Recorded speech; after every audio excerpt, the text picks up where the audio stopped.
वो जलसों में कहता है, मरियम नवाज तुम मेरे इतनी बार नाम लेती हो कि तुम्हारा हस्बैंड कहीं नाराज ना हो जाए तुमसे। आप इमेजिन करें आप इस बात को। हाँ, तो इसमें बुरा क्या है मेरी बहन? पाकिस्तान में तो ये सारी जहालत जैसी चीजें होना तो आम बात है। पहले निकाह, फिर तलाक तलाक तलाक, फिर हलाला, उसके बाद वापस कोई और मुर्गा पकड़ो, उसके साथ निकाह रचाओ। और जिसके बारे में तू बात कर रही है ना, उसने भी एक झाड़ फूक करने वाली और 5 बच्चों की माँ है, उसके साथ शादी की थी। तो तू एक और ज्यादा आ जाएगी तो उसको कोई फर्क नहीं पड़ेगा, उल्टा उसे मजा आएगा। तो कर लेना बहन, उसके साथ ही कर ले, तेरे को भी बहुत ज्यादा मजा आएगा, कर ले। हाँ, ये बड़ी अच्छी बात कही आप। पाकिस्तान में तो ना ऐसे ऐसे पॉलिटिशियन भरे पड़े हैं ना, एक नंबर के नमूने, जाहिल, गवार, भूखी नंगी कौम, ऐसे ऐसे भरे पड़े जिसको जब भी सुनो हंसी आती है। देखो देखो, इसको भी देखो। तुम्हारी क्या हैसियत है? पूछो तो सही अपने अब्बा जी से। अब एक दूसरे की हैसियत पे उंगली उठाना बंद करो। अब दोनों की हैसियत कुछ नहीं है, दोनों के दोनों भिखारी हो। एक पीएम बन के भिखारी है और एक चड्डी मंत्री बन के भिखारी बना हुआ है। दोनों के पास आटा लेने के पैसे नहीं है, मुर्गी लेने के पैसे नहीं है। दोनों अपने देश में अंडे को बेचकर जीडीपी को हाई करने में लगे हो। कोई गधे बेचने की बात कर रहा है, साले गधे बेच के गुजारा करने वाली कौम हो तुम। तुम्हारा छछुंदर जैसी कौम है, चुतिया कौम हो, कुछ नहीं हो सकता तुम्हारा। भोसड़ी वाले हो तुम सब लोग। सही बात। जनाब स्पीकर में कहाँ से शुरू कर? अरे मेरी बिल्लू रानी, तू ना ABCD से स्टार्ट कर, क्योंकि तेरा वही कमजोर है। उसके बाद पूरी अंग्रेजी सीख, उसके बाद तू अपनी पूरी उर्दू सीख, अगर हो सके तो हिब्रू भी सीख ले। क्योंकि अलग अलग देश पे जब भीख मांगने जाएगा तो तुझे इजराइल भी तो जाना पड़ेगा ना, क्योंकि वो तो तेरा सबसे बड़ा बाप है। इंडिया से छोटा लेकिन बाप तो है, क्योंकि तुम्हारी गांड भी उससे बहुत ही ज्यादा फटती है। न्यूज चैनल में तो भोगते रहते हो, इसराइल को ये कर देंगे वो कर देंगे, लेकिन क्या कुछ घंटा भी उखाड़ पाए तुम लोग? भिखारी के भिखारी हो ना, तो भिखारी की हैसियत में रहो, समझे क्या?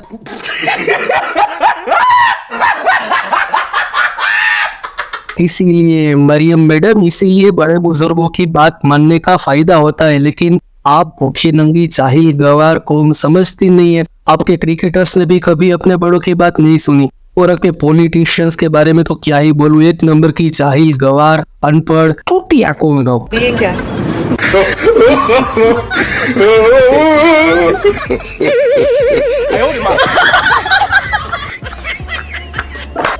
इसीलिए हमारे गुजराती में ना एक कहावत है, सत्ता सामे शाणपण नकामो। मतलब जो पॉलिटिक्स में होते हैं, जो सत्ता में होते हैं, उसके सामने शाणपट्टी नहीं करनी चाहिए। ठोक दिया ना जेल के अंदर, अब वहाँ बैठ के ना अपने इमरान चाचू के साथ पूरियां तलना, ठीक है?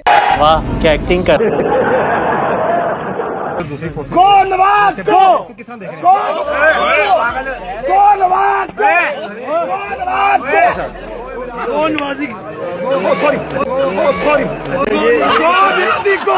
इसीलिए कहता हूँ सस्ते नशे मत करो। अगर नशे करने के पैसे नहीं है तो दूसरे देश के पास तो तुम्हारे नेता भीख मांगते ही है, उन भीख में मिले पैसों से ही कोई अच्छा सा नशा करो, उसके बाद किसी के खिलाफ नारे लगाओ। यार कब तक ये भिखारी की जिंदगी जीते रहोगे? तुम साले चुतिया ही रहोगे, सच में एक नंबर के गवार जाहिल।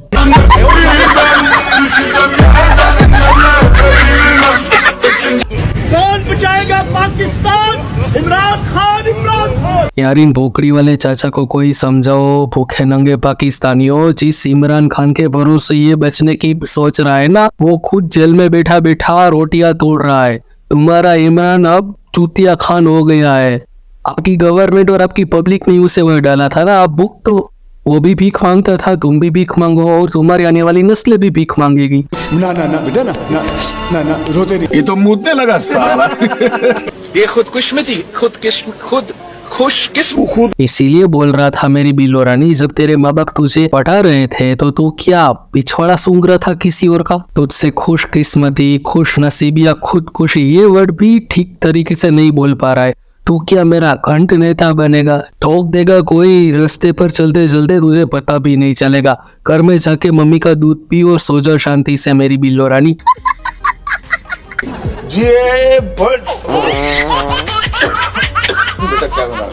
यही होता है चाचा जी, जब पूरी जिंदगी खाने को कुछ ना मिले और एक साथ 10-12 किलो बिरयानी मिले और वो ठूस के अगर अपने कोई इंटरव्यू दिए ना, तो पिछवाड़े से ऐसे ही न्यूक्लियर बॉम्ब निकलेंगे। तुम्हारा देश तो आज तक किसी के ऊपर न्यूक्लियर अटैक कर नहीं सका, लेकिन तुम्हारे नेता ने ऐसे पाद के तो तुम्हारे देश का कचरा कर दिया है। साले तुम पाकिस्तान नहीं पाकिस्तान ज्यादा हो। अब तो सच बोल दे। गजब बेइज्जती है। इस ईद के मौका पर कुर्बानी का जानवर खरीदते वक्त चंद एहतियाती तदाबीर में बकरे का ताल्लुक पीटीआई से ना हो, बकरा नुमई के वाकया की भरपूर मजम्मत करता हो, बकरा सिर्फ फौजी फर्टिलाइजर के पट्टे खाता हो, बकरा पीडीएम की तरह मुकम्मल फंसी हो। हे भगवान, कौन तो को अब तो इस देश की पॉलिटिक्स ने जानवरों के ऊपर भी पीटीआई, एएसआई, डीपीआई ऐसी पॉलिटिक्स की पार्टियों के थप्पे लगाना चालू कर दिए ना। हे भगवान, क्या होगा इस जमहूरियत वाले देश का। अब किस बकरे की छाती पे ऐसा लिखा है कि वो पीटीआई से है? अब मेरे अनपढ़ जाहिल गवार शहबाज। अब क्योंकि मौसम खराब हो रहा है तो मेरे हेलीकॉप्टर से वापस जाना है, वरना हेलीकॉप्टर उड़ेगा नहीं। अल्लाह हाफिज। ए भगवान, गरीबी में आटा गीला। एक तो पाकिस्तानी पॉलिटिशियन लेडी के पास वैसे भी दिमाग नहीं होता और ऊपर से ये बोल रही है कि हवामान खराब होगा तो मेरा हेलीकॉप्टर नहीं उड़ेगा। क्यों बे? कागज के हेलीकॉप्टर में जा रही हो मरियम? तो मेरी जान जरा ध्यान से, डर के मारे मूत मत देना, क्योंकि अगर मूत गई और हेलीकॉप्टर गीला हो गया तो सीधा कुएं में जाके गिरेगी। ठीक है, संभलना। पैसा बर्बाद पहन चोर। बिजली के बिलों में इजाफा नामंजूर। ऑल पाकिस्तान अंजुमन ताजरान ने 1 जुलाई को मुल्क गिर एहतजाज का ऐलान कर दिया। सदर अजमल बलोच का कहना है हुक्मरान अयाशियां कर रहे हैं, अवाम मर रहे हैं। अगर वजीर आजम से हुकूमत नहीं चल रही तो बराए मेहरबानी इख्तियार छोड़ दें। वाह, बस यही एक दिन देखना बाकी था पाकिस्तानी पॉलिटिशियंस के लिए, अमीर लोगों के लिए, बड़े बाप की बिगड़ी हुई औलादों के लिए। बिजली है, पानी है, खाना पीना है, सब है, लेकिन नॉर्मल पब्लिक और भूखी नंगी जो मेरी गरीब कौम है पाकिस्तान में, उसके लिए कुछ भी फ्री नहीं है। और बिजली के बिल में कम से कम 60% तक इजाफा। वाह, अपना दिल, आँख, फेफड़े, ये सारी चीजें काट कूट के ना गवर्नमेंट को दे दो, इसी से वो काम चला लेगी। क्योंकि पैसे तो आप लोगों के पास है नहीं, और जो पैसे बचे हैं उसमें से आप क्या लोगे? आटा, दाल, चीनी, सब्जी क्या लोगे? ये तो आप लोग जाने और आपका ये अल्लाह जाने। अल्लाह के भरोसे ही तुम्हारी जिंदगी की गाड़ियां चल रही है जब तक चल रही है। जिस दिन अल्लाह का हाथ छूट गया, ये 2 वक्त की रोटी के भी लाले पड़ने वाले हैं, गारंटी। सही बात। और चलो छोड़ो यार, ये पाकिस्तानियों का चुतियापा तो ऐसे ही चलता रहेगा। औकात इनकी चाट बराबर नहीं और ज्ञान पूरे ब्रह्मांड का फैलते रहेंगे, साले भूखे नंगे भिखारी। तो आज के लिए बस इतना ही, मिलते हैं अगले वीडियो में। तब तक दोस्तों वीडियो को लाइक, कमेंट, शेयर करो और हाँ, सब्सक्राइब करना मत भूलना। गुड बाय, जय हिंद, जय भारत।